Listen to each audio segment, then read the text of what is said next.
Hello and welcome to the Goldenrod Podcast, bringing you some of the latest and greatest Pokemon news and a few laughs along the way. I'm Ben, and as always, I'm joined by fellow Pokemon enthusiast Conor. This week, we're discussing the Masterball coming to Pokemon Go, as well as potentially Generation 9 Mons. Which Pokemon are coming to Scarlet and Violet's Terra Raids, and when they're taking place. And finally, a Japanese store is banning adults from buying Pokemon cards. As always, you can jump to a topic using the timestamps in the description below. Conor, have you finally gotten rid of that fly? I hope so. It might be about here still. And if anybody's watching on the YouTube channel, you may see me just chasing this thing around my room, or you may hear a dog chasing it around the room because I am dog sitting for the weekend. And by the weekend, it is now Wednesday. Yeah, it is Wednesday. Yeah, wait. You're dog sitting for the weekend and it's Wednesday. So either the dog's early or the dog's late. The dog stuck around for a little while. A friend of mine is moving, and they were like, "Can you look after the dog while we're moving so he's not under our feet?" And I was like, "Of course I can. He's like my best mate. I love him dearly." And every day I've got a phone call going, Can you just keep him for? We're not ready yet. We're not in. We're nowhere near ready to have him back here." And I'm like, "That's fine." So he's just hanging out. He's having a great time. That's cute. See, like if you were serious about the Goldenrod Podcast, you'd have the dog with you here so we can get people. People like dogs. People will leave a like for a dog. Oh, should I? All right, give me a second. See, folks, this is why you need to. Oh, it's only there. Oh, this is the cutest dog ever. This is Kevin. He is a purebred Chihuahua, and he is fat and chubby, and I love him. Oh, there is something cute about it. And he's clearly camera shy, so I'm going to let him go. Oh, bye-bye. Oh, maybe it's me. Maybe that's what it is. See, that if that's not worth leaving a review on Spotify or iTunes, please do.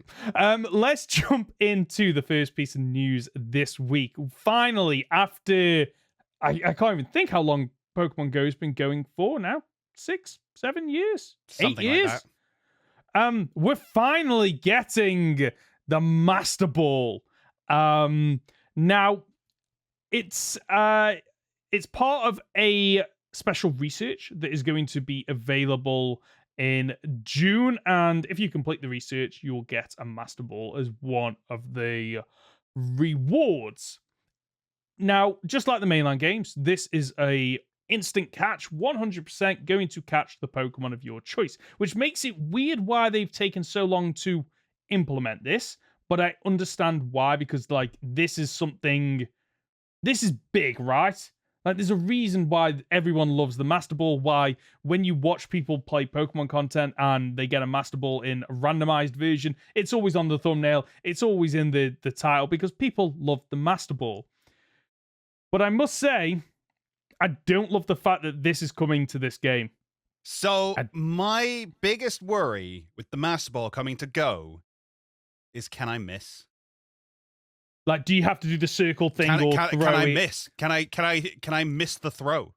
So I think because Pokemon Go is so similar to Let's Go in the catching mechanic, it'll work the same way. So for those of you that haven't played that, when you select the Master Ball in Let's Go Pikachu and Let's Go Eevee, you don't throw it. It's literally, you go into your item, you select it, and then you use it. And you're supposed to use it against the Mewtwo, and you get a custom animation where Mewtwo bats it back.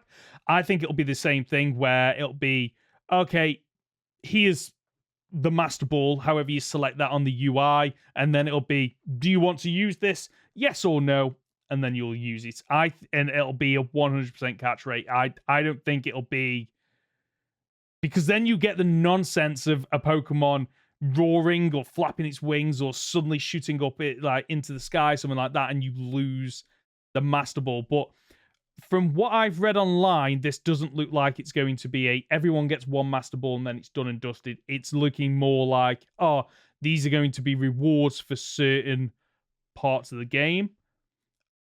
Possibly the research. So I've got it here. Receiving a rare and powerful Master Ball is a special occasion.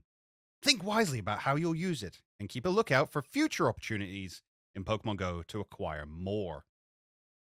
So, I don't know if you know this, but one of the most difficult Pokemon to catch at the moment are the Galarian birds. So Yes, because they show up on screen. You have to hit them really quickly, and then they can run away almost immediately. So the chance of you catching them, so the catch rate is 0.3%, and they are very likely to flee after just 1 or 2 attempts. I've only ever encountered 2 of them, and both of them escaped. Let's be honest, it feels almost like let's put the catch rate really low and infuriate trainers, and then present them with an opportunity to definitely catch one. And to start with, it's going to be free. But I think these are going to be added in some way to the shop. These should never be available to buy. I agree, but I don't completely trust Niantic with this decision. Okay, I'm actually going to fight you on this one. I don't think these should ever be able to buy, and I think they know that. These should never be available in a shop. Okay. They may, in future, be part of paid events. There'll be a reward for a paid event. And it may turn out that after this free one that everyone gets, they're only part of paid events, which is where the money squeeze comes in. But you should never ever be able to buy these outright. Okay. So what's the difference between those two? Because I'm just coming like devil's advocate almost. Like, you're paying for both of them.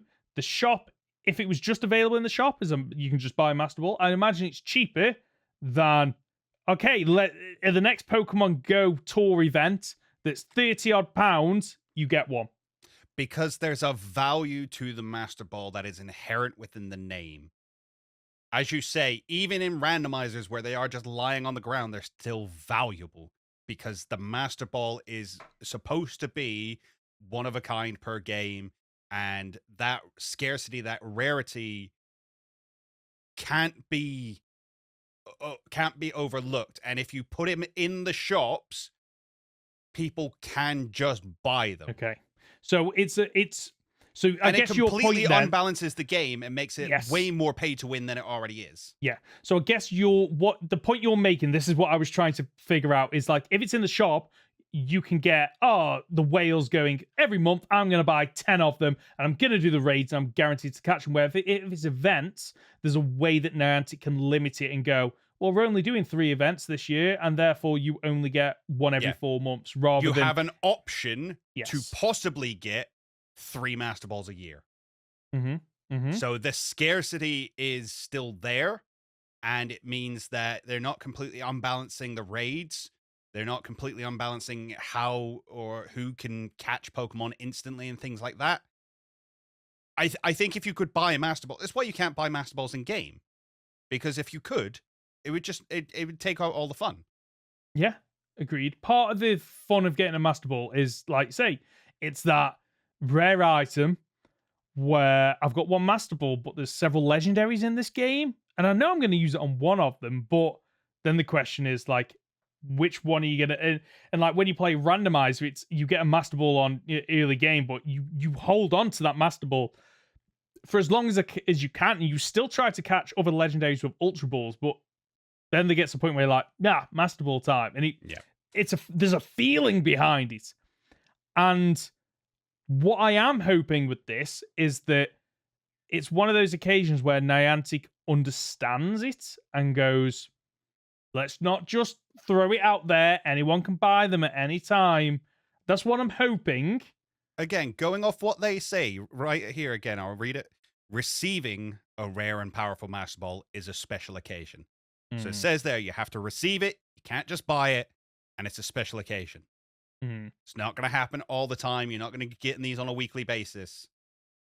I am leaning more towards the idea that you might have once a year, you can get them for free events. And then 3 or 4 times a year, you can do them in paid events. I could see that being the case. Yeah, agreed. I really hope that Niantic, with this, I hope that the point of rolling this out is, you know what, let's continue to develop Pokemon Go and bring new and exciting features to it to help it to grow and bring people coming back to it. But the skeptic in me is thinking, oh, we've had a lot of bad press lately. Let's do something to get people back on side. And how do we do that? Hey, here's something that you've never seen before in Pokemon Go, and it's yours for free. But unfortunately, what we do know is that Niantic with Pokemon Go like to take things away from us. And part of that might be it's free now, but after this one, if you ever want one, it's paid in some way. Time will tell, but like I will. They haven't earned our trust. Yes, exactly. But they I will haven't earned the benefit of the doubt here.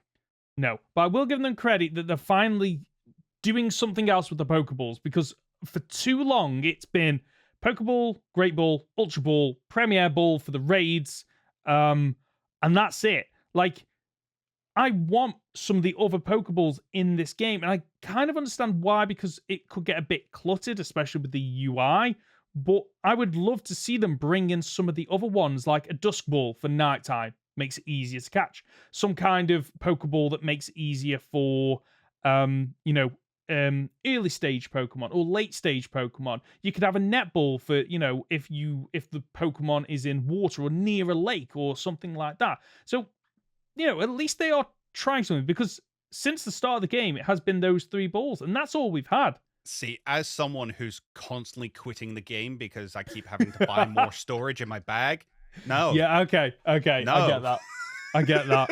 Yeah, like, for me, it's not the item storage now. I have bought that many spaces that item storage isn't a problem. And typically, I'm at the point now where every couple of months, I have to just remove most of my Pokeballs and just leave the Great Ball and Ultra Ball. Yeah. To the point where I've got something like 500 Ultra Balls. It's the Pokemon storage that is doing my head in at the moment, because I've got like 1,500 or something like that. And I'm every couple of months, I'm like, right, I need to go through and sort out this Pokemon, but I don't play it enough to really care. Well, what you should do is pay for Pokemon Home and then offload them into that. So I have done, but the basic box is full. So now I'm like, no, I'm not paying for Pokemon Home. I'll pay for Pokemon Home once Scarlet and Violet compatibility is added, because then I can bring over the Pokemon, complete the living decks that I've got going on, but I'll only pay for 1 month, and that will include moving all the shinies from Pokemon Go over to there, and then I won't touch it again until Gen 10, I'd imagine. Fair enough. I can't argue with that. That's tactical. No. But something else that is coming to Pokemon Go, data miners have dissected the latest version of Pokemon Go and discovered a list of Pokemon that have been added to the back end of the latest version. Basically, most of the Gen 9 Pokemon, 99 Pokemon in total. And I don't know how many we've got in the actual Scarlet and Violet Pokedex, but it includes the usuals. It includes the starters, so Fuecoco, Quaxley, and Sprigatito. The legendary Pokemon that you can get, Miraidon and Koraidon, as well as the Paradox forms and alternative forms for currently existing Pokemon such as Tauros. 110. Typing. So we've not got all of them then. Interesting. No. So what I imagine is you're missing most of the Paradox Pokemon. You said they're adding 90 and that leaves about 20 missing. Yeah, that's all the Paradox Pokemon other than Iron Valley and Roaring Moon. There you go. That explains that. That feels to me like they've done with a lot of the Pokemon legendaries, is they need a way to, if they give you everything all at once, you're going to do it and then not come back to it. Oh, no, this does say you've got Great Tusk, Screamtail, Brute Bonnet, Fluttermane, Slitherwing. They're all there. Okay. Wonder what's then missing, I don't know. They've even got Wo-Chien, Qianpao, Ting-Lu, Chi-Yu. They're all there. The way you rolled them off your tongue then was absolutely beautiful. As I've someone been working really hard.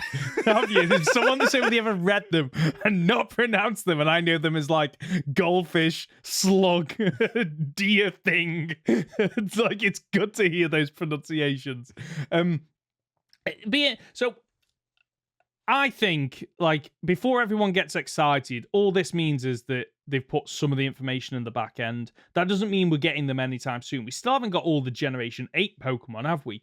No, I don't even think we've got all the Gen 7 Pokemon yet. That's what I was thinking as well, because they did a lot to catch up really quickly and then got, right, we need to kind of put the brakes on, because if you give everyone all the Pokemon, like what's there left to do outside of probably shiny hunting, and then if people enjoy the competitive aspect. But I must admit, like, it feels really weird to be thinking about the Gen 9 Pokemon on a mobile Pokemon Go screen and like throwing the Pokeball. It feels too soon.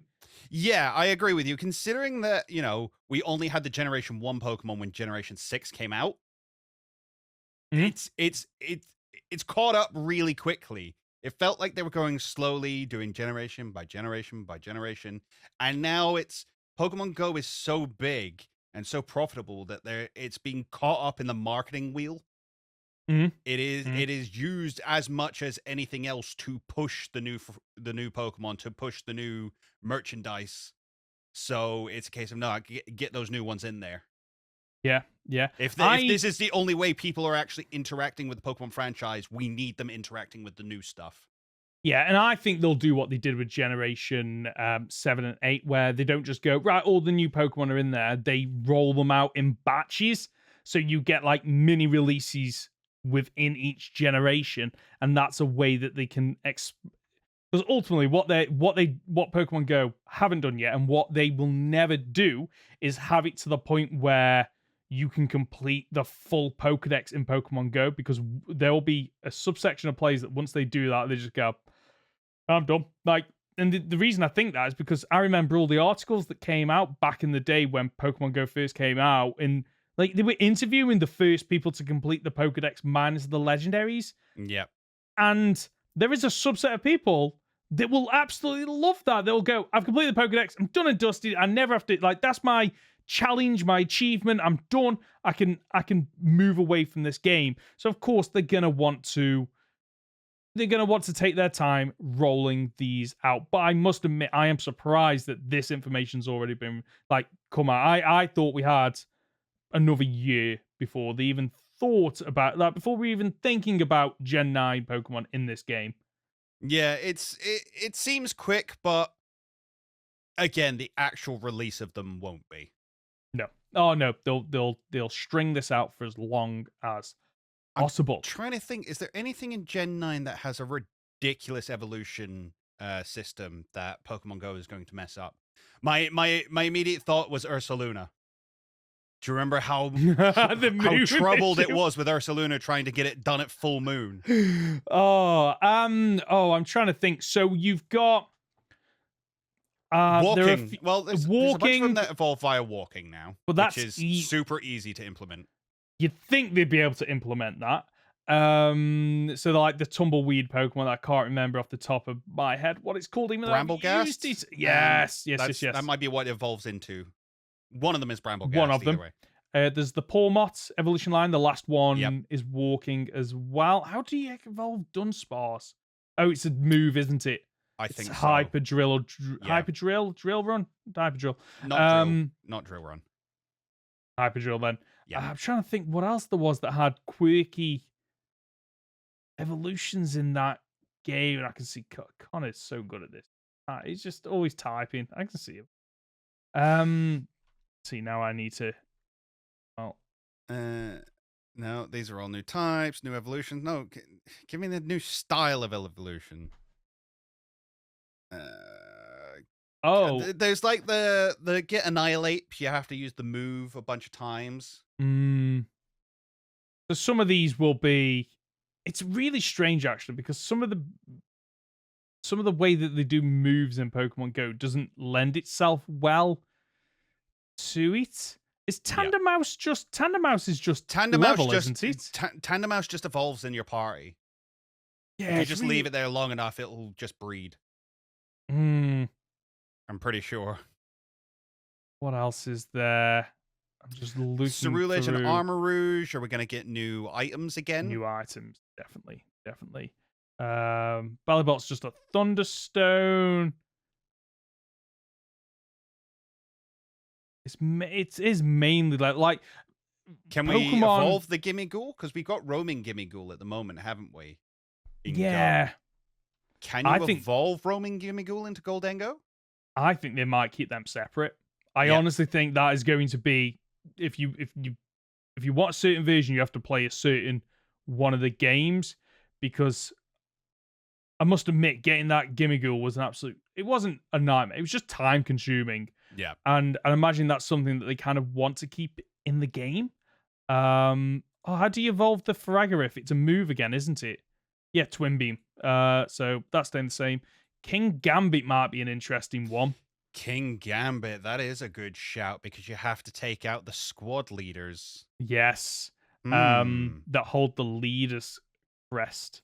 That is going to be a really quirky one. I mean, I'd be interested to see what they do. And what I do want is, I want more of the, like, it's one of the things where, like, at the time they annoyed me, but I quite like a lot of the quirky evolution methods in the mainline Pokemon game, because it gives a bit of personality to the Pokemon. Like, Sliggoo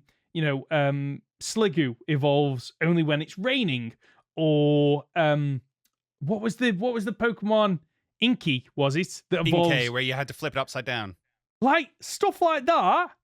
I love those kind of things. And I get that it's a little bit of busy work, but I like, because it adds to the Pokemon's personality. And Pokemon Go, unfortunately, strips some of that out, and a lot of them are, just become friends, just go for a lot of walking. And I'm sick and tired of the walking ones, because I don't do that much walking.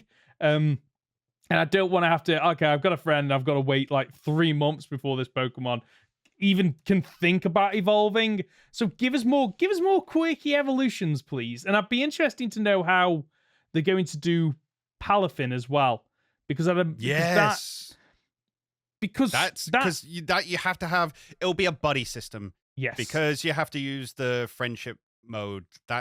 It'll basically have to walk with you so long as your buddy, I think.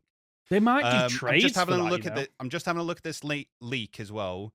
It does say Annihilate, Farigiraf, the Dunsparce, and King Gambit are all in it. So they have done it somehow. So we're getting them. We are getting them one way or another. I'm gonna have a double check. Nope, there's Palafin, Finnison, and Palafin.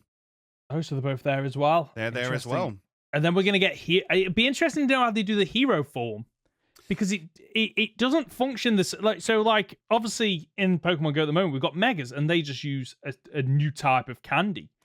But it's not a Mega. It's you switch it out, switch it back in. So, but then we don't have abilities in the game. No.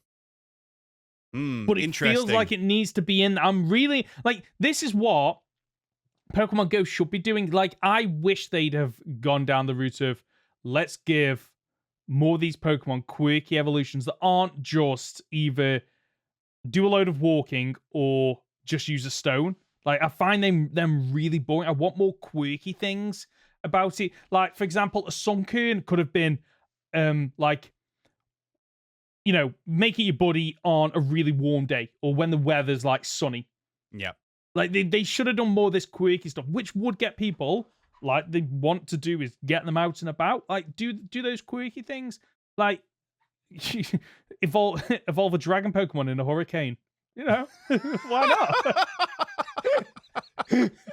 Maybe encouraging people to do unsafe practices there. Yeah, no, but they give the warning, you see, so it's up to people. All right, as long as you watch where you're going, a hurricane's fine. That's fine. You don't go to people's property. Yeah, absolutely fine. Like evolve an ice Pokemon in a hailstorm. Like, come on, Pokemon. Like, get out in the blizzard, you coward. Evolve your Whalmer into a Wailord by swimming 10 kilometers out to sea. Like, no. You gotta hook it up to the external weight scales, and then put on so much weight to become Wailord. Even though that really doesn't work, because Wailord's not heavy. It's just really light. It's just massive. Let's move on to the next piece of news. So the next 5-star terror raids for Pokemon Scarlet and Violet have been announced. The event will be available throughout May the 19th to the 22nd. Great Tusk will appear as a terror raid Pokemon for players that own Pokemon Scarlet, while Iron Treads will appear for owners of Pokemon Violet. And I'm prepared this time, Connor. The terror types are randomized, which is nice. Yeah, which is interesting, and it's cool. I don't really care. We just get... All right, so On a thing of, would it be cool to get lots of different terror types? Yeah, sure. But is this as interesting as different starters coming to the game? No. Sorry. Yeah. So I have a question for you then. Mm-hmm. On a scale, I'm trying to think how to word this. So, how you feel about terror raids at the moment, and they're constantly doing these terror raid events. How you feel about that? Is it the same as when they were constantly rolling new Pokemon into the raid dens on Sword and Shield? Yeah, pretty much. Right. Okay, As I said, I've said it a couple of times. I didn't care about raids until Dynamax Adventures. Yeah. Okay. And I understand that's a me thing. I understand that's a me thing. Okay. I know people who will show up every single week and they enjoy doing this. I have people in my Discord who are getting together still to this day, teaming up. They'll put strategies together and have the full list of what is meta to take things down. I get it. It's fun. These 5-star raids, I think most people will be able to do them on their own. Yeah. See, for me, I love the idea of having all the terror types for some of the Pokemon that I love. And there are two things stopping me from doing that. One is that I know what I'm like, and I won't know where to draw the line to stop. Because then it'll be, well, I've got this Pokemon in all the terror types, but now I need to do that Pokemon with all the terror types. But the other thing that's stopping me is, like, I know that gimmicks have gimmicks finite have lifespan. Yeah, they have a lot. Exactly. And like, if these Pokemon were like, oh, these terror types, you'll be able to use them indefinitely. The next Pokemon game will have terror types. The one after that will have terror types. You can do it over and over again. I'd be like, sure, yeah, I want to catch more of these. But because I know that in 2 to 3 years' time, the terror types will mean more than likely nothing. That's why I'm not getting involved in this. But I will admit, if I had a group of friends who also, if I had a group of friends, just leave it at that. Just leave it at that. If I had friends, I'm sure I'd love Pokemon. But if I had a group of friends who were doing this week in, week out, I could see myself going, okay, yeah, I'm completely on board with this. If for nothing else, just to spend time with my buddies in Scarlet and Violet. But a lot of the people that I know, either in real life or who play the Switch in my community, have just moved on from Scarlet and Violet now and aren't doing these things, which means I have to do it on my own. And that just frustrates me because I hate playing with the AI. I mean, when are these coming out? These two, do we know? 19th to the 22nd.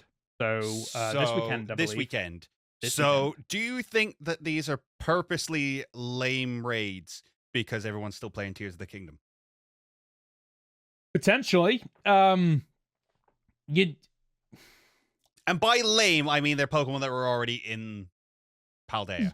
Yeah, because, like, I mean, it's not like you can get Iron Treads in Scarlet and Great Tusk in Violet. You're not getting that crossover.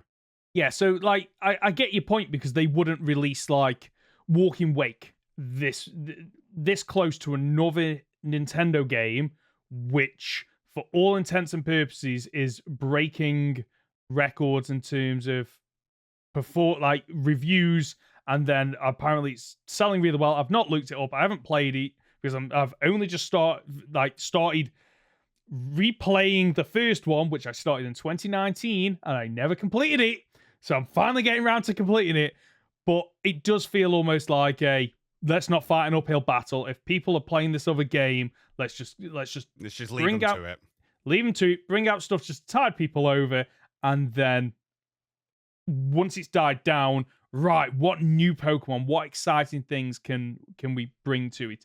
And I know that might sound daft, because there'll be people going, well, I'll just spend two hours just playing Pokemon and getting these terror raids. But, like, for some of us that are grown up and that's have not always an option, have lives that revolve around work, family, hobbies, gym, everything else, you're right, Conor. It's not an option, and I've got to make a choice between whether or not I sit and try and match up with randoms, and I'm able to. I still didn't get one of the two Paradox Pokemon. I still don't have Iron Leaves. Maybe that's the one. I've got one of the two, and I can't remember which one. And it was absolutely frustrating matching with randoms, and I couldn't be bothered to reach out to people and do the other one. So anyway, yeah. So I want to see more exciting Pokemon in these Terra raids to get me back in. I don't want to see the same old Pokemon. Yep, that's where I'm at. Yeah. Let's move on to the next one, which is interesting. A Pokemon shop in Japan has banned adults from buying Pokemon cards. So it's exactly what it sounds. Yeah, this is off the back of our announcement a couple of weeks ago that Japan is out of Pokemon cards. Yeah, it flat out ran out of them. So how do you do that? Do you print more cards? No, apparently if you're this shop, you just crack down. So Hariyue, I've probably butchered that, store in Tokyo has decided to crack down on adults buying the news packs of cards by, I can't believe I'm saying this, introducing an age-restricted ban. Which probably means you have to show your ID. The store will be conducting ID checks on customers wanting to buy Clayburst and Snow Hazard booster packs. and they've also announced that kids will only be allowed to buy up to 10 packs a day. Do you not think the issue there isn't so much adults are buying them, it's the fact that children can buy up to 10 packs a day? Surely you just go, anyone can buy them, but you can only buy 2 packs a day. Or so, give an arbitrary number, I don't know. Like, this just feels like a really random, let's ban the adults, but still allow children to buy 10, but let's be honest with you, children probably can't afford 10 packs and are probably getting money from the adults anyway. So, back in the day when, like, outside high school, you'd always have the kids going to, like, a grown-up, like, could you go in and get some fags? Like, this is going to be the opposite way around. Cigarettes. That means cigarettes. Yes. In the UK, that means cigarettes. Sorry, I'm going back to when I was 15 years old. But do you not think this is going to be the opposite now, where we have adults outside the shop going, hey kid.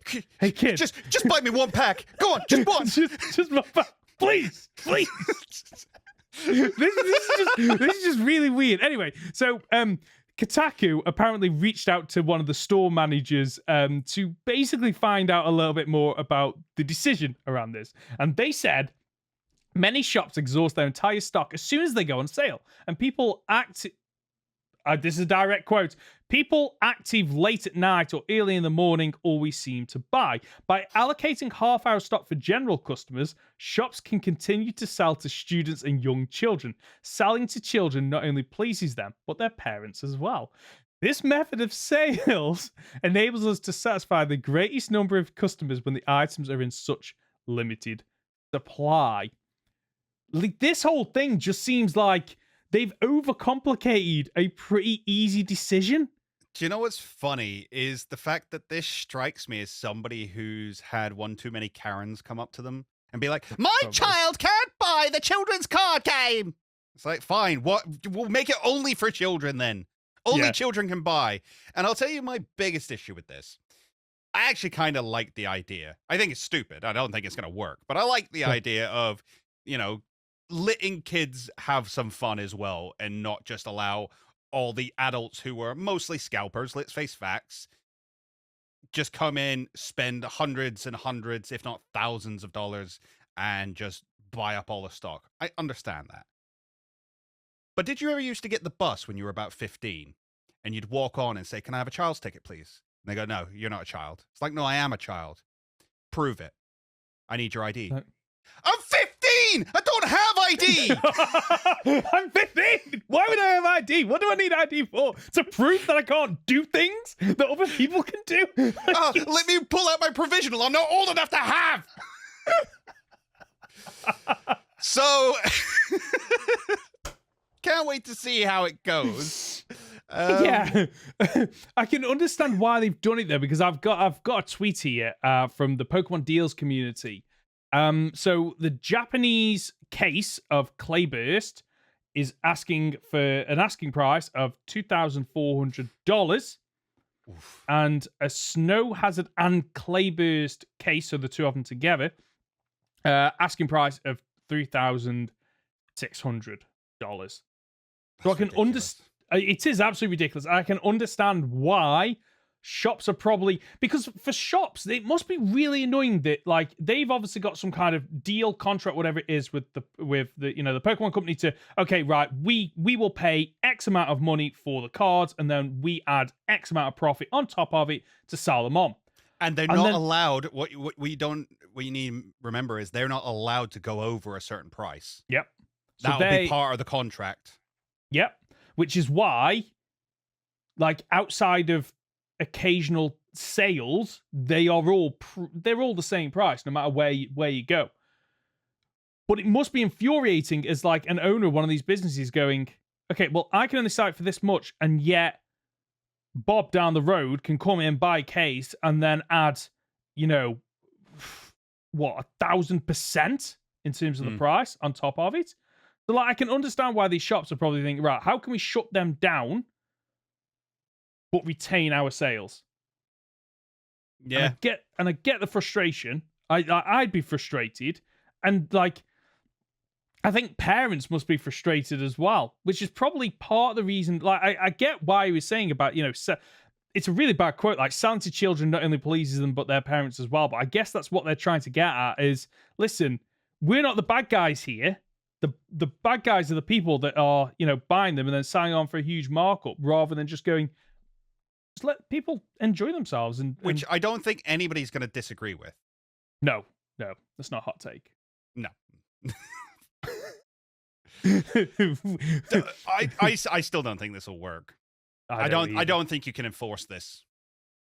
No, I think it'll fall apart really quick. It feels like one of those ideas where we've got an idea, let's communicate about the idea and what we're doing, and then on day one they kind of go, yeah, we didn't think this through all the way. Like, we didn't like strategically think of all the little things that could happen and cause issues with this. You're still asking the 18-year-old behind the stall to be like, oh yeah, sorry, can I have your ID, 12-year-old?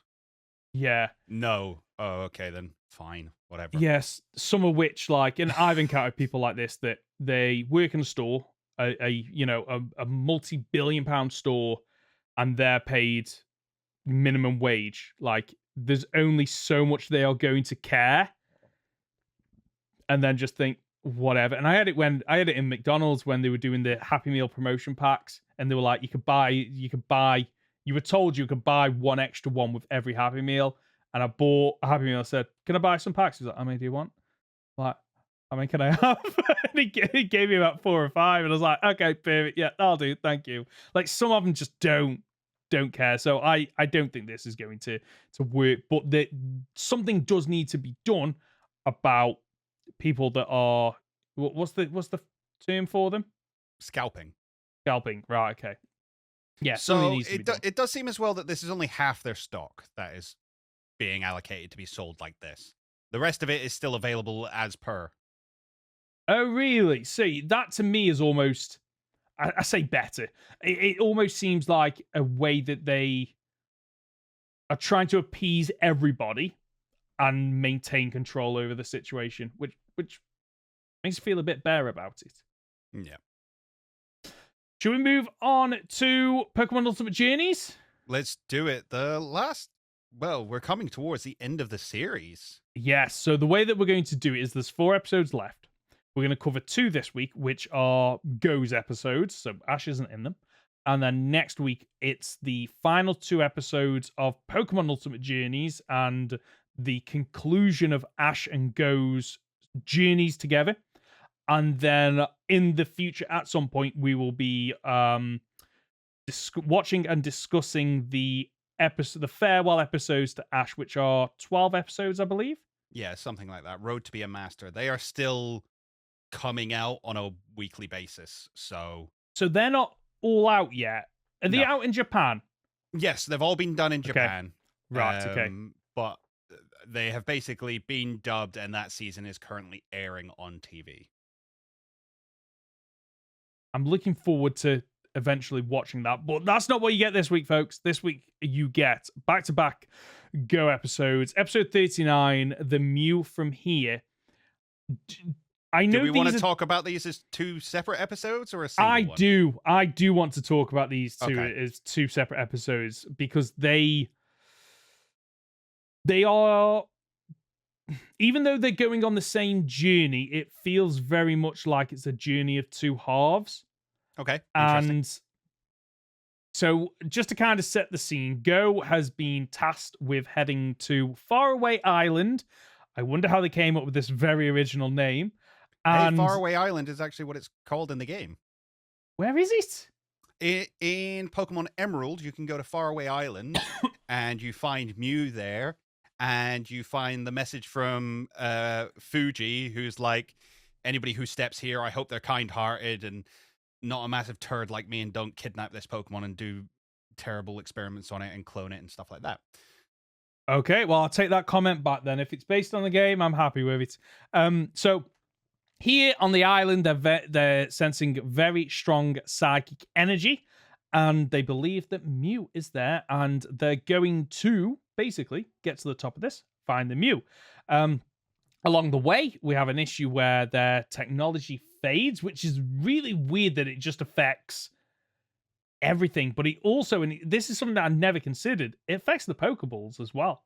Yeah, so it was really fun seeing this, having now played Scarlet and Violet, where that was the first time I'd seen your Pokeball get locked up and shut down, which makes sense.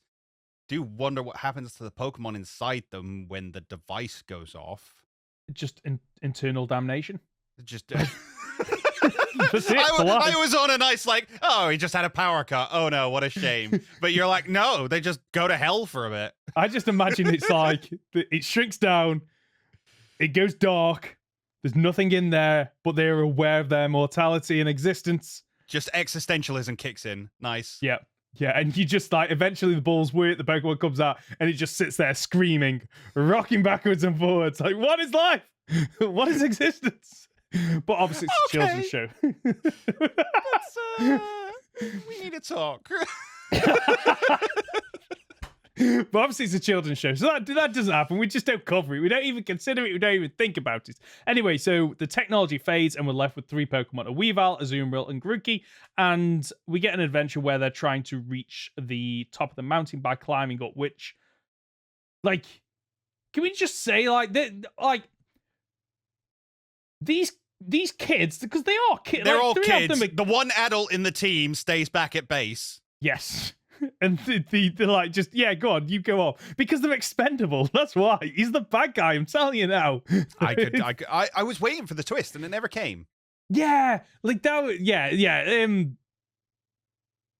Sorry, I'm thinking whether or not I want to discuss that in this episode or next episode. But it almost felt to me like so they get to the top, and they've had to split up.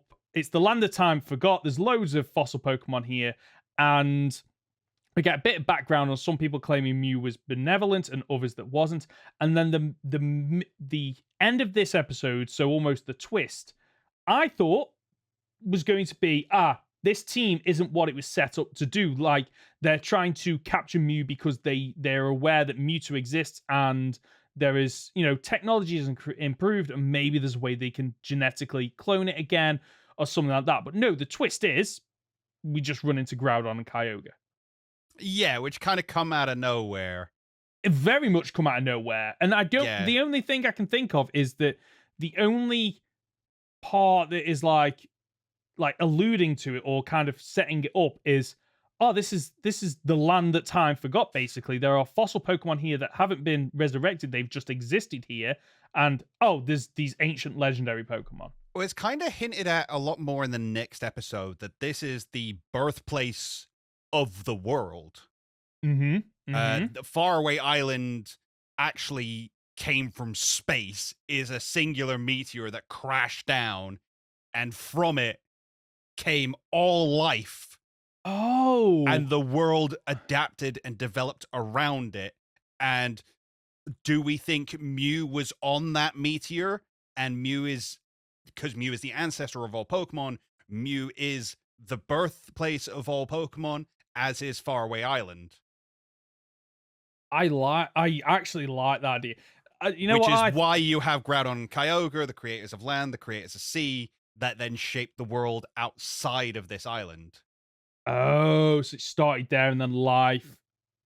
Of course, it's not actually Groudon and Kyogre, as we later find out, but Sorry, yeah, no, you're right, absolutely right. I completely forgot about that because so let's jump into the next episode, episode 40, in the palm of our hands. So it picks up from the previous episode, and the two teams are able to basically not even fight back against what we think are Groudon and Kyogre. Like, Groudon decides to just walk off after Blue challenges it for some reason. Blue stands up to Blue like swings in on a rope and throws some water at it because he hasn't got access to any of his Pokemon. He just throws a cup of water at it, and Groudon's like, what would you do that for? I'm leaving, you big bully. And I don't know whether or not they do this on purpose. It's played off for laughs, or it's just because, like, oh, we haven't got a lot of time for animation. But, like, the water goes on Groudon, then it just kind of steams off, but Groudon's facial expression just doesn't change, as if it's just like, wait, did this human just do that? Like, are we serious right now? Then Groudon, just walks off, and Kyogre, and I kid you not, is beaten back by Grookey using Woodhammer for, I believe, the first time. Has to be the first time. Which is nice because it's like, it's coming to Go's rescue. And Kyogre and Groudon run off and then meet in the same area, bump heads, there's a flash, and then they're both Mew. They're both Mew, the same Mew. Not multiple Mew. Mew transformed into two Pokemon. Yeah. And like, I can't wrap my head around it. Yeah, it doesn't make a lot of sense. Like, I know that Mew can transform into other Pokemon. I'm completely on board with that, and I get that. But nowhere in lore or, it's never been stated that Mew can separate into multiple Pokemon. And I was just about to say, the only way I can think this works is maybe Mew was one of the Pokemon and did that element of the story, and then came back and transformed into the other legendary, but that doesn't work because we see them. Exactly. So that doesn't work either. So it's just one of those things where Pokemon anime does what Pokemon anime does, where they show something that asks more questions than it answers. Yes, and we don't why not just have two Mews there, like a shiny and a normal, maybe, or something like that. But that's the way to get around it, and it helps to. For me, I'm okay with that because I know that. For some people, like, the legendaries are one of a kind, which is the case in the games and an individual game, but there is so much, like, in the anime, like, we have seen multiple legendaries and baby forms of the legendaries. Like, I'm okay with seeing a second Mew because Mew is just the ancestor of all Pokemon. That doesn't mean it was the only one. Yeah, even in Journeys, we saw a Celebi and a shiny Celebi. Yeah. Like, I'm okay with that. Sure, and then that would have just solved that issue. And it would have been, okay, right, there's two Mews on there. And, like, wouldn't that have been a more exciting story where Go is suddenly like, I thought there was only one. All this time I've been tracking one, and there's two? Like, and the excitement and, like... I don't think that would work towards the ending that they go for here, which is Go reaches out and is like, hey, we've met before. Yeah, agreed. Do you remember? Agreed. But if that only works, like you say, if Mew is the only one, because you imagine if that Mew is another Mew, and it's just like, wait, what? Are you racist? Did we all look the same? We all look the same? Is that what you're saying? Oh dear. So after they get to the top and Mew appears, they touch a crystal, and we get the scene that you mentioned where we don't just see the creation of Earth, we see like creation of the universe, the galaxy, the rock coming to Earth, and all the characters experience this, and the crystals apparently contain memories. Which again, like, opens up more...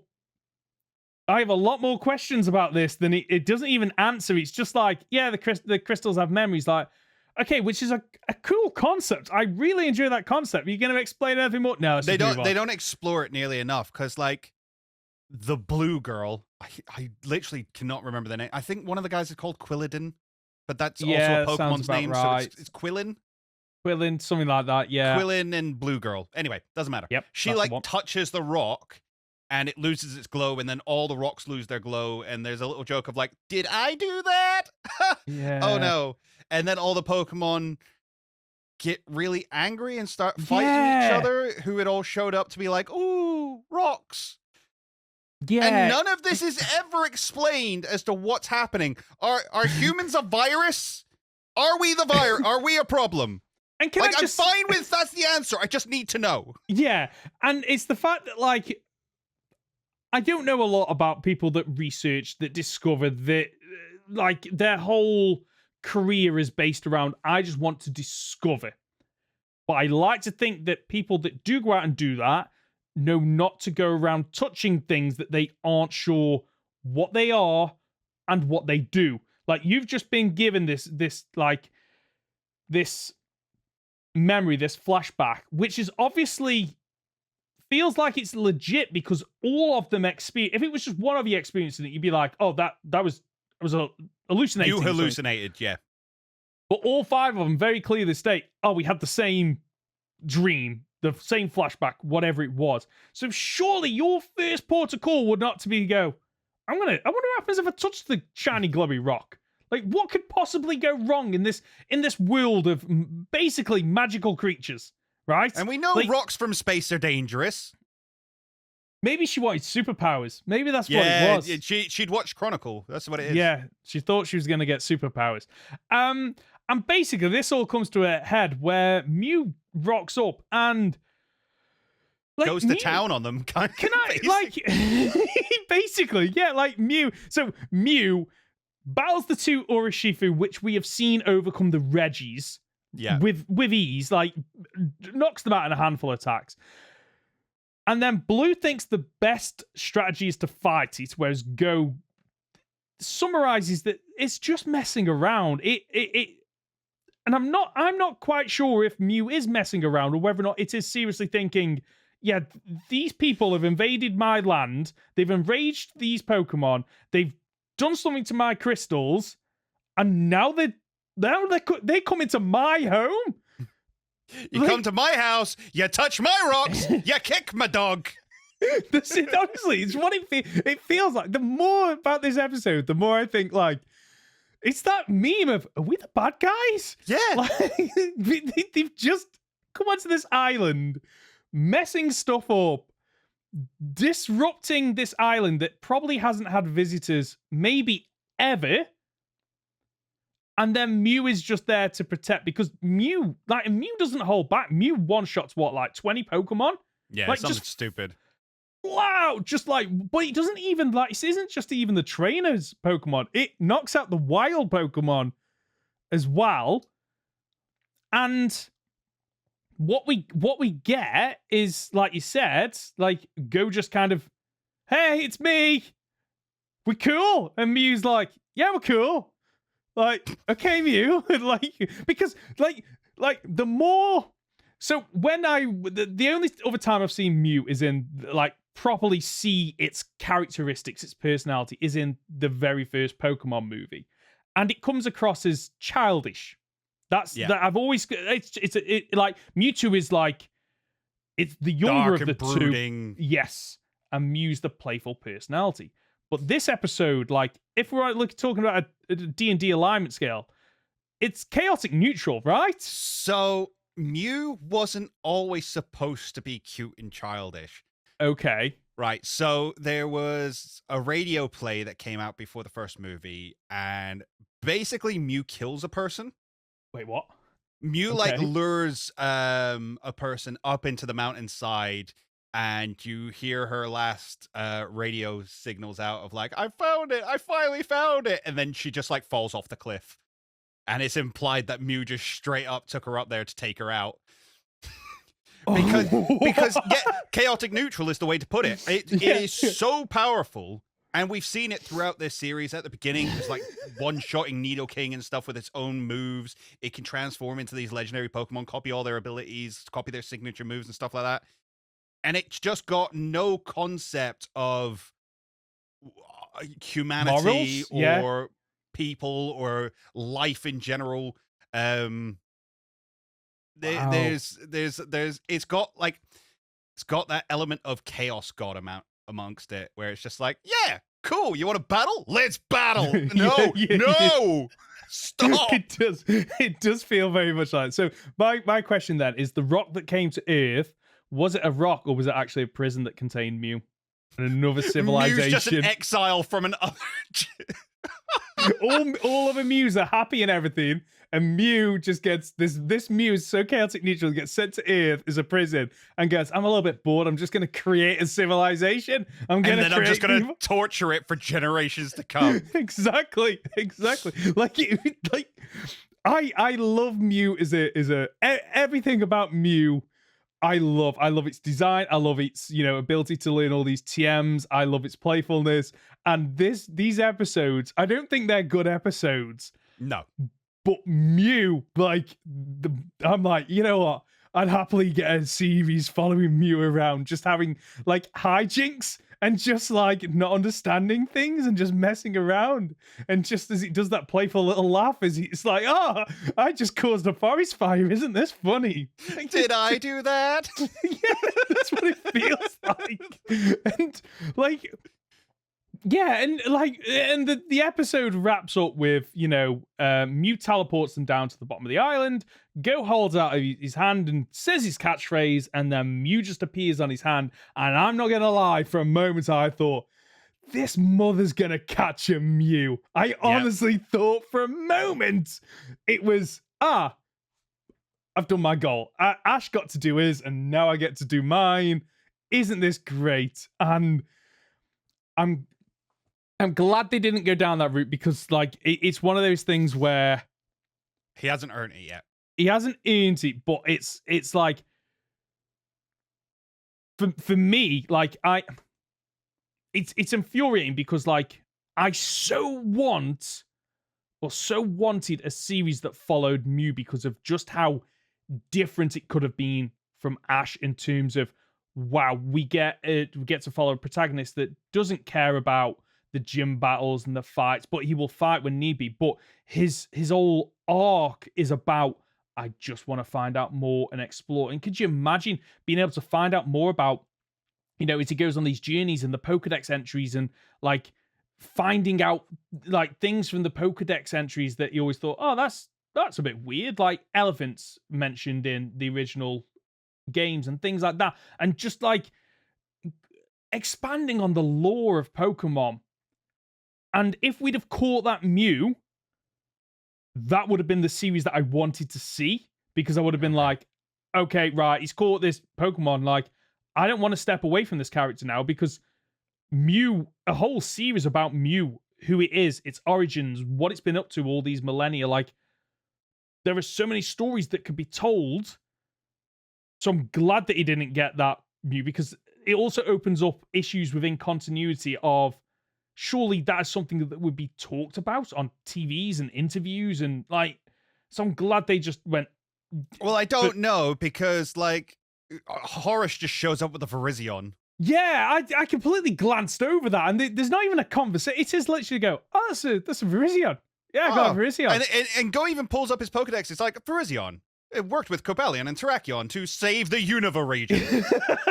And now he's got it. He's got it. Yeah, all right, whatever. Got it. It is these episodes, because I kind of want to. Do you think it's a good enough end to Go's arc? Do you think it ends Go's arc at all? It just feels like Go filler episodes. It doesn't feel like this whole Project Mew thing is bizarre, because I get why they introduced it, and it made sense in terms of, okay, how do we get Go to go from wanting to find Mew to finding Mew in a way that didn't feel like it's coincidence. So we have Go work towards it, which I'm completely on board with. Yes, get Go on this journey to finding Mew. Completely on board with that. But I just feel like so many of these episodes with Go have just been handled so poorly, and he's had character development, but the character development he's had hasn't been shown. It's almost like he has a moment in those episodes and they they don't show it. They say it's like, oh yeah, I should have worked together from the start. But then we don't see that in the episodes that aren't centered around Go and his journey. So like that character development for me is almost only in those Go centric episodes. Yeah. I mean, by the end of this, he earns Gary's respect. And I don't know if he ever does anything to actually earn it other than be like, hey guys, I don't think we should probably fight Moo. That might be a bad idea. And then he joins in the fight anyway. Anyway, yeah. Like, for me, that should have been He doesn't almost... stick to his guns. No. Like, for me, that should have been... So, you know, in the very first... Should have been Ash running into the battle and getting hit by both sides. Yes. That's exactly what I was going to say. Like, that should have been his moment of, you know, they're battling Go and... they're battling Mew and just goes... No, this is wrong. This isn't what anybody wants. We're just confused. I need to find. He does kind of do it. He runs out there and Mew uses Hyper Beam, and it's like, oh no, you're gonna die. And he just stands there and he's gonna take it, and Mew calls the Hyper Beam off somehow because Mew. Yeah, because it can. Because it. So they kind of tried, but the conviction wasn't there. No, he was willing to follow along first and then go, right, I'm going to try my way now that we've got no other options. Yeah, for me, and maybe the reason they didn't do this is because it's probably more suited for a movie. But like for me, Project Mew should have been, the twist should have been, yeah, we're going to clone it. And the what Go gets at the end of that is, listen, this is what we're doing. We're going to clone this Mew. We can give you a Mew. We know you want a Mew.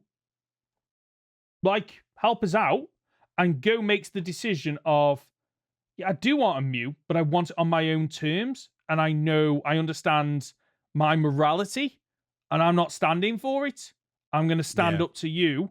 This is me spitballing on the moment. I'm sure there are better ways to write it and stuff like that, but like, for me, like, these episodes didn't do enough to kind of go, this is the culmination of Go's, because this is ultimately what it is. Chances are we're not seeing Go again. This is the culmination of his arc throughout 3 series and 120 episodes. And it doesn't feel like culmination. It just feels like this could have happened multiple episodes ago as filler. Like, yeah.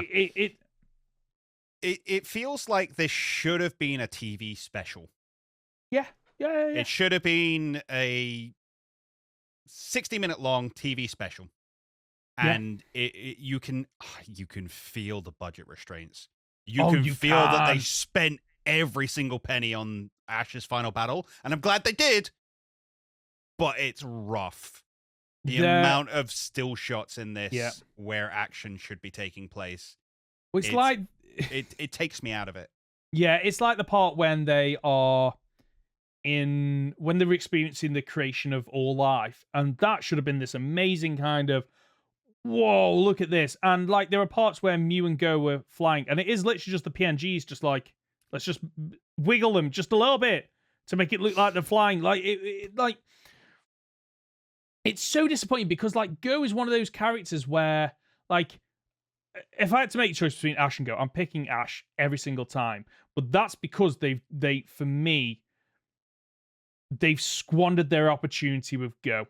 Yeah. And I still maintain that it shouldn't have been Go. It should have been Hop.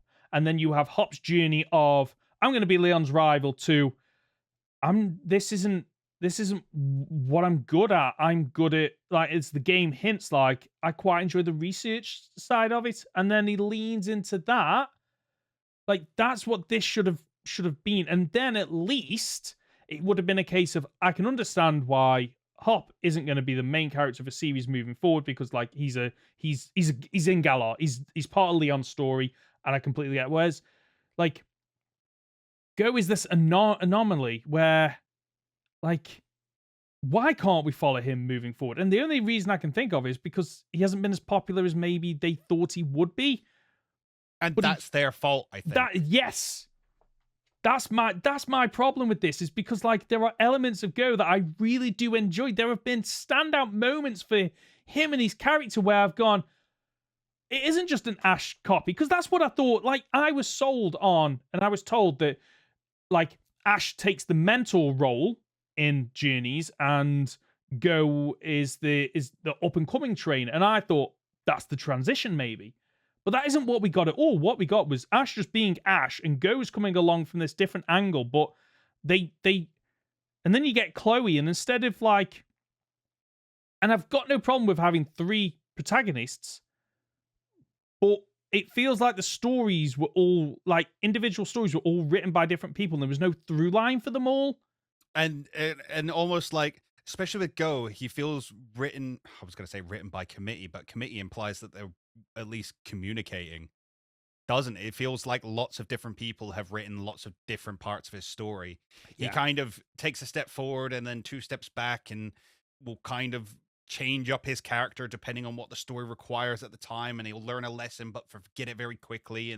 But then will later have remembered how to do.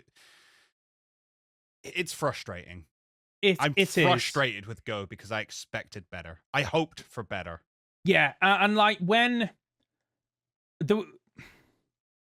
we had Ash's story and he was, doing the Masters 8, I was glad that they didn't do what I thought they were going to do of, okay, 1 Ash episode, 1 Go episode, 1 Ash episode, to kind of like balance the constraints on the team.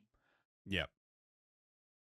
But what we got here is almost worse, because it's kind of like Ash's story's done, and now we're going to do Go's. And I was like, okay, if they're doing that, then there must be something special about these Go episodes. But what we get are 2 episodes that, to be honest with you, should have been before the Masters 8.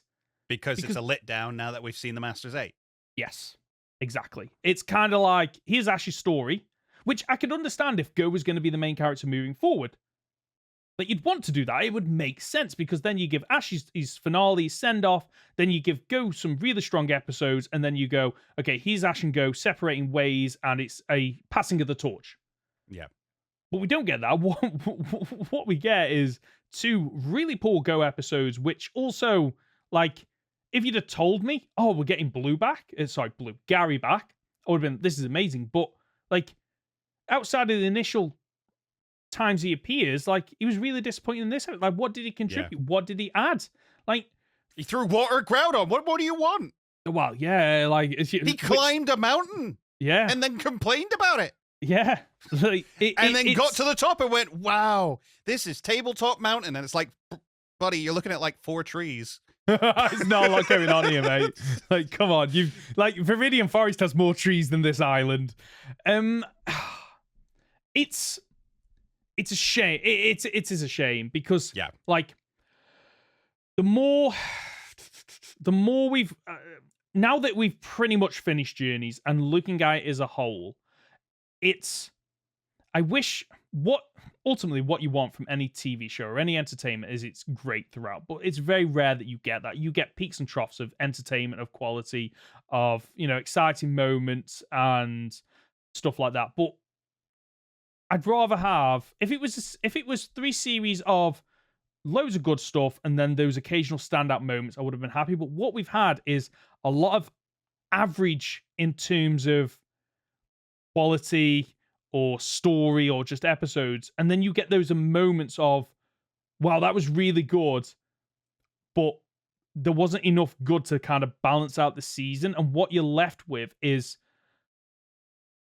it feeling like more and more that there was so many filler episodes where things didn't matter. And I get part of the reason why is it's aimed towards children and it's a serialized weekly show. I get that, but like, at least give us a strong finish, and we couldn't even get that. And that's the thing. It's a serialized weekly show that runs 50 episodes a year, nearly, and we are starting to see, or at least for the last couple of weeks we've been watching it, we have seen the ramifications of that, and I don't think it was worth it. No, and it's a shame, because like, I think, and I get why they've done it, but it feels like there's enough good content throughout all 3 seasons to make one really strong season. Do you know what's really bad is Game Freak, Nintendo, and the Pokemon Company will never ever allow it to get made. But there's a really good abridged series in here. Yeah, no, I agreed. Yeah. I completely agree. And, if you shuffle a few things about, like having, it still blows my mind that we got the Eternatus subplot at the end of the first season. And then we get nothing until it just randomly appears at the end of season 3 to recharge Dynamax bands. But you can't shift that because Lucario and Cinderace evolve. Yeah, it's so weird that, because what I get that they need to keep pumping out Pokemon stuff. Like I get why they need as a company to do that and why they do it. But there is enough Pokemon back catalog in terms of anime that you could go, let's cut down on the number of episodes, and 6 months of the year is new Pokemon anime, and the other 6 months of the year is, let's go back to Johto, let's go back to Kanto. Like, let's show all these old episodes. And there'd be value in that, because there'll be some children or adults like me that have seen some of them, but not all of them, because there's over 1,000 episodes or something like that. Yeah, I'm way more than that. Yeah, it's ridiculous. Do that, and then the quality doesn't suffer. And I'd imagine reruns don't exactly take a lot of financial, they don't put financial pressure on your company, do they? I'd imagine. No idea. It just, if you're gonna introduce new characters like Go and Chloe, do something with them. Do something with them and give them a chance to shine. And it makes me think that the only reason Ash is so beloved is because of nostalgia, and not necessarily because he's if you had Ash in this season as a first season protagonist, I'd imagine we'd be having the same complaints with him as we've got Chloe and Go. The problem is, no, I don't think so, because I'll talk about this more next week off the back of the next couple of episodes, but we end this season with Go finally becoming a protagonist. With him finally saying, I'm going to start doing things. I'm going to be an active character, not a reactive one. Yeah. He has been dragged around this entire series by Ash, going, let's go here, let's go there, let's do this, let's do that. Oh, this is how you behave around Pokemon. Let me teach you this, let me teach you that. And then he joined Project Mew and got dragged around by Project Mew. And he didn't deserve to be on that team. No, he didn't. No. I mean, he was lucky to get through where he did, but what did he provide? Oh, he provided the little psychic scanner that immediately broke when everything broke. Yeah. So I wanted more from him. We didn't get it. They're not well-made episodes. They're not well-produced. The writing is lacking. And the whole thing's a big shame. But we've got 2 episodes left. We're going to wrap up the story between Go, Chloe, and Ash. They're going to part ways. And then we've got Road to be a Master. And then we're done. That's journey's over. It's been a weird ride. Yeah, there have been there have been highlights. There have been elements that I've absolutely loved, and it's been great to come back and see Ash's journey. But I can't help but feeling now that it's pretty much done. I have seen the last 2 episodes, but seeing it as a whole, I could, if you turned around and said, yeah, I don't want to do the anime episodes anymore, kind of feel like I'd be okay with not watching the Pokemon anime. See, do you know what's funny is having watched the first couple of episodes of Horizons. Yeah. I think it fixes so many of the problems that we've had with Journeys. Or is is that the initial, and then it's going to slow down and become filler as it goes on? That's what I'm worried about. It feels like, right, okay. Because and I said this, it feels like months ago when we first announced this, is that by the benefits and disadvantages of going, right, let's cut Ash and we're going to focus on new protagonists. And one of the benefits is it feels like a clean slate. People can use it as a jumping on point. They don't need to have seen all of Ash's journey or part of Ash's journey. They can jump on at any point. The downside of that is you run the risk of people going, well, it's not about Ash. I don't care. This is it's Ash's jumping off point. It's also my jumping off point. So what you need to do is find a way to go new people that haven't watched the anime and people that are considering leaving the anime. You need to get both of those people engaged in a new series. And obviously, what you don't want is to deliver lackluster episodes 1, 2, and 3, because then people will just go, "Yeah, I was right. Ash jumped off. I'm jumping off." Or new people going, "Oh, this is what the Pokemon anime was all about." Yeah, it's not as good as a lot of the other, animes that are out there. So my worry is exactly what you said. Of we're gonna have 4, 5, 6 episodes of, oh, Pokemon anime is top notch, back on its game. And then you start to see a lot of the same issues crop in of, writers coming out and just going, yeah, it's right strike, not paid enough to produce this. You've got the animators going, yeah, we're overburdened. We haven't got time to do all this. And then it starts to drop off. And I hope I'm wrong, because the screenshots and the GIFs that I've seen of Pokemon Horizons, like, oh, it looks absolutely phenomenal. It looks like it's more grown up as well. Not to the point where it's for adults, but it feels like, they realize that the people that love Pokemon have aged up a little bit, and therefore, you can address some of the more serious stuff.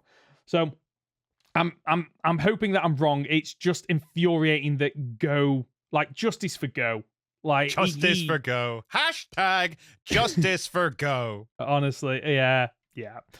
Anything else you want to say about these 2 episodes? No, I think we covered it. Yeah. Let's move on to the next section. Conor, you up for playing a game? Was I supposed to do it this week? No, I've done it, so just in case. Fantastic. Good. Because last episode you got 0 out of 3, but then by some... Oh, no, I got 4 out of 3. You got 4 out of 3 somehow. I don't know how it happened, but you got 4 out of 3. But this week, can you keep up this winning streak? So for those of you that don't know, I have 3 Pokemon with 3 Pokedex entries each, but can Conor spot the fake entry? Now, there is a theme this week. We are going to be doing fossil Pokemon. So I hope you know your stuff. So we're starting with Aerodactyl. Entry number 1. It was regenerated from a dinosaur's genetic matter that was found in amber. It flies with high-pitched cries. Okay. Entry number 2. A ferocious prehistoric Pokemon that goes for the enemy's throat with its serrated saw-like fangs. Final entry. This fearsome Pokemon was once the king of the ancient world. Thanks to its strong jaw, it was the apex predator of the skies. Second one. I'm afraid it was the third one. Was it? Yeah, okay, fair enough. As you were reading it, I was like, that one? No, stick to your guns, and failed. Okay, nice. At no point did you think it was the first one, because it mentions dinosaurs. I know, but that, again, stuck out to me as a case of, it says dinosaurs. Okay, so that's why he's added that in there. Yeah, I'm pretty sure that first one was from Fire Red and Leaf Green, but it's also taken from... It's a red and blue one, yeah. Yeah, which also mentioned like elephants and stuff like that. But honestly, that first one, you could say it's from Jurassic Park, because it is. Yeah, well, it's supposed to be. That's the whole point of it being from Old Amber and stuff like that. It is a direct reference. Mm-hmm. So the second Pokemon is Tyrantrum. Entry number 1. Thanks to its gargantuan jaws, which could shred thick metal plates as if they were paper, it was invincible in the ancient world it once inhabited. Entry number 2. Bite marks found on Amora and Aurorus fossils show that Tyrantrum could crunch through bone. And the final entry, complete restoration is impossible, allowing room for theories that its entire body was once covered in a feather-like coat. Good one, innit? That last one. Oh, no. Any ideas? Okay, so this is where I'm at. The first one's a little bit wordy, and that's why I'm leaning towards it. Okay. But that third one feels very like, I want it to be true. That's the worst part about it. I want that to be real. No, the worst thing is that can't be true, because we see in the anime, like, they go and they find a Tyrantrum, and it's not revived. It is just Tyrantrum. Oh, you're gonna get me again with the Pokedex being wrong, but it's a correct entry. It's the third one. It's the second one is wrong, I'm afraid. The second one is wrong. Oh. The second one was actually an entry that I took from the Natural History Museum about Tyrannosaurus Rex and changed it slightly. Nice. Thank you very much. Very good. I like that a lot. Yeah, so apparently there's some Tyrannosaurus Rex used to be able to bite through the bones of, it mentioned 2 other dinosaurs I can't remember the name of. Okay, so the third and final Pokemon is Bastiodon. Entry number 1. Puncture marks on fossil remains show that male Bastiodon use their horns to fight each other, probably to impress potential females. No, that one. Let me finish. Okay. Entry number 2. I feel like you've just taken it from the Natural History Museum of like Triceratops now. Okay. Entry number 2. It lived in the same environment as a Rampardos. Their fossils have been found together, seemingly from after they'd fought to the finish. Can you say that again for me, please? Okay. It lived in the same environments as Rampardos. Their fossils have been found together, seemingly from after they'd fought to the finish. Entry number 3. I'm sorry, I can't get over you saying Rampardos. Is that how you say it? I've never had to pronounce it before. Rampardos. Rampardos, yeah. Ramparados. Ramparados. A Ramparados. I'm like, where's the A come from? I don't know. This entry number 3. This Pokemon is from roughly 100 million years ago. Its terrifyingly tough face is harder than steel. Sure, let's go with the first one. You are absolutely correct. Okay. I took a T-Rex and a Triceratops. Triceratops. You're absolutely right. I took that, adapted it, and like Bastiodon doesn't really have horns, but I was like, no, I'm gonna. Is that what gave it away? No, it was only because you told me what you'd done with the T-Rex one that I was like, I can hear it now. Okay, can you? Okay, so well done. You got 1 out of 3. I'm still quite happy that I've flummoxed you on those first like 2. It wasn't even a case of, I guessed one and not the other. It was I was 100% convinced that the ones you came up with were real.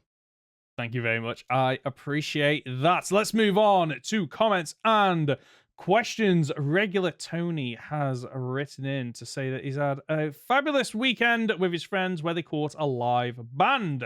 So his question is, what's your favorite live band or concert experience?